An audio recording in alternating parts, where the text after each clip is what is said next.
Hai guys, selamat datang di channel Enkun. Fans Botak berjubah bisa merapat, karena di video kali ini kita akan membahas teori tentang One Punch Man. Setelah berakhirnya pertempuran melawan asosiasi monster, arc baru telah dimulai. Dan di manga chapter 175 kemarin, musuh baru telah muncul. Dia memiliki kekuatan telekinesis dan berasal dari organisasi Tsukuyomi. Banyak dari para netizen yang penasaran tentang organisasi tersebut. Dan sampai saat ini, setidaknya saat video ini dibuat pun, masih belum ada info pasti soal organisasi dari Tsukuyomi. Sekedar mengingatkan aja ya, video ini hanyalah teori buatan Mimin pribadi yang diperkuat oleh beberapa fakta yang ada. Oke, lanjut. Nah, di video kali ini, Enkun mau membahas teori tentang organisasi dari Tsukuyomi dan seperti apa organisasi tersebut bergerak. Penasaran? Oke, langsung aja kita bahas. Let's go!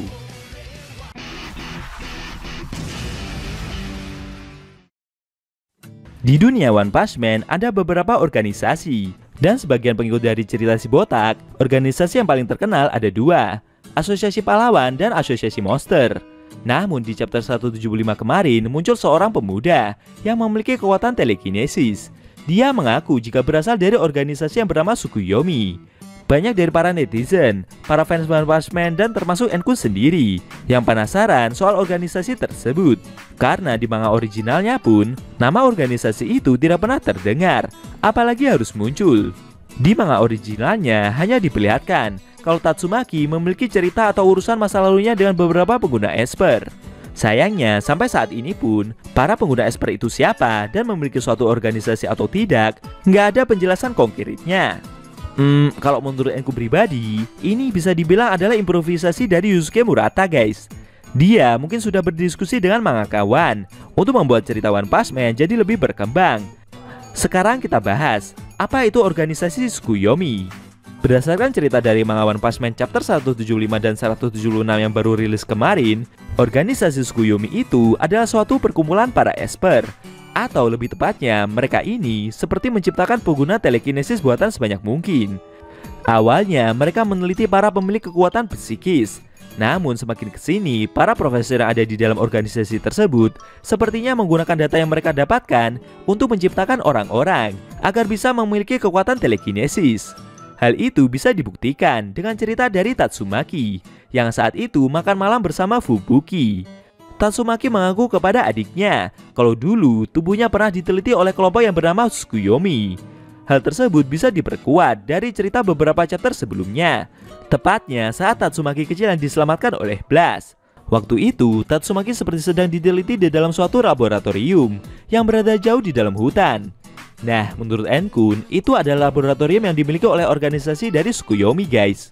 Atau minimal, itu ada hubungannya dengan organisasi tersebut.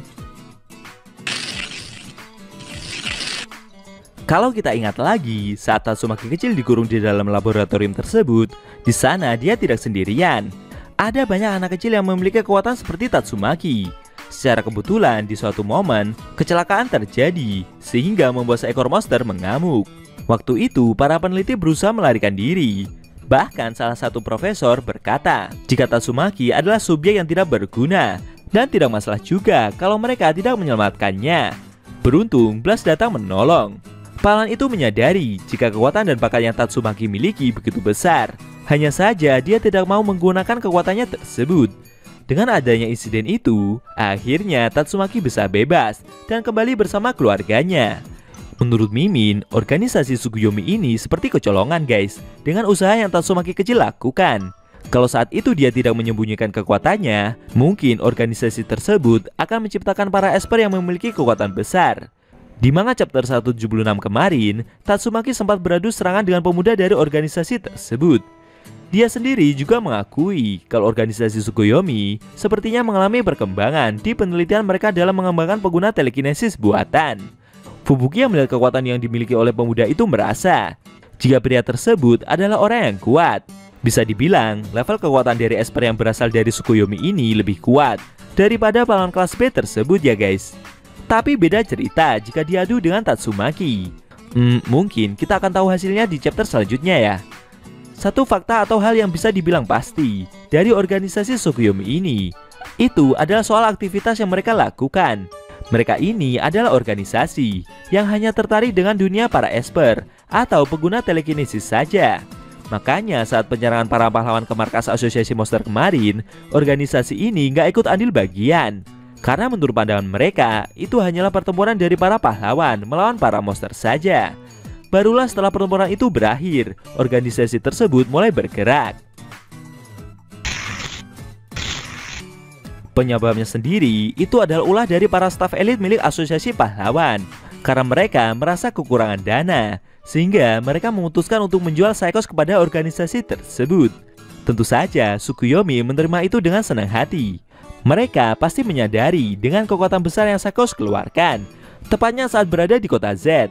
Dan pastinya pula orang-orang dari Tsukuyomi ingin mendapatkan kekuatan tersebut.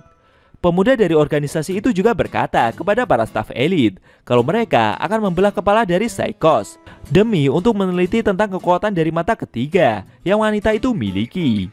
Menurut Enku sendiri, sepertinya organisasi Tsukuyomi ini sudah lama mengincar Psikhos guys. Makanya mereka bisa dengan mudahnya menerima tawaran yang para staf elit itu berikan. Tatsumaki sendiri juga sudah menduga jika target dari Tsukuyomi selanjutnya adalah teman dari Fubuki. Sepertinya pahlawan kelas S itu mengetahui sesuatu lebih dalam dari organisasi tersebut. Dia sendiri juga bilang kepada adiknya kalau memiliki alasan pribadi kenapa ingin melindungi Psikhos. Kalau kita lihat dari cerita Mangawan sendiri, Tatsumaki seperti mendapatkan misi dari asosiasi untuk menghentikan organisasi yang membuat keributan di suatu wilayah. Dan secara kebetulan juga anggota di dalam organisasi tersebut adalah para Esper. Nah, mungkin cerita itu akan kembali diangkat di dalam manga versi Yusuke Murata guys. Dan besar kemungkinan juga organisasi yang akan Tatsumaki hadapi itu adalah Tsukuyomi. Mungkin ada yang bertanya dari kalian semua, gimana dengan Saitama? Oke, kalau soal ini, jika kita melihat kondisi yang terjadi, sepertinya si buta hanya dijadikan sebagai figuran saja. Soalnya di manga sekarang ini adalah arc di mana para Esper unjuk gigi. Dan seperti yang kita tahu, Saitama nggak memiliki kekuatan seperti itu. Ya, walaupun dia bisa mengalahkan semua pengguna kekuatan tersebut.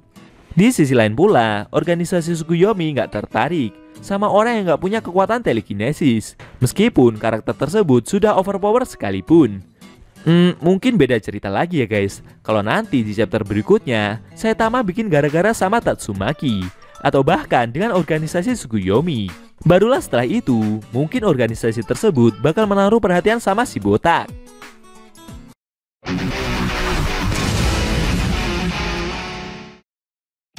Oke guys, itu tadi pembahasan teori tentang organisasi Tsukuyomi yang memiliki hubungan erat dengan para pengguna telekinesis seperti Fubuki dan Tatsumaki. Bagaimana menurut kamu? Apa kalian punya tambahan atau mau menyegah teori dari Mimin? Jangan lupa tinggalkan komentar kalian ya. Kalau mau nonton review manga One Punch Man secara maraton, baik itu versi Murata atau manga One, bisa klik link di deskripsi. Linknya udah Mimin taruh di sana kok. Buat kalian yang punya Instagram atau TikTok, jangan lupa follow sama Mimin juga ya guys. Oke? Tekan like kalau suka sama video ini dan dislike kalau nggak suka. Jika ada kata-kata dari Enku yang kurang pas, Enku mohon maaf dan sampai bertemu di video One Punch Man selanjutnya.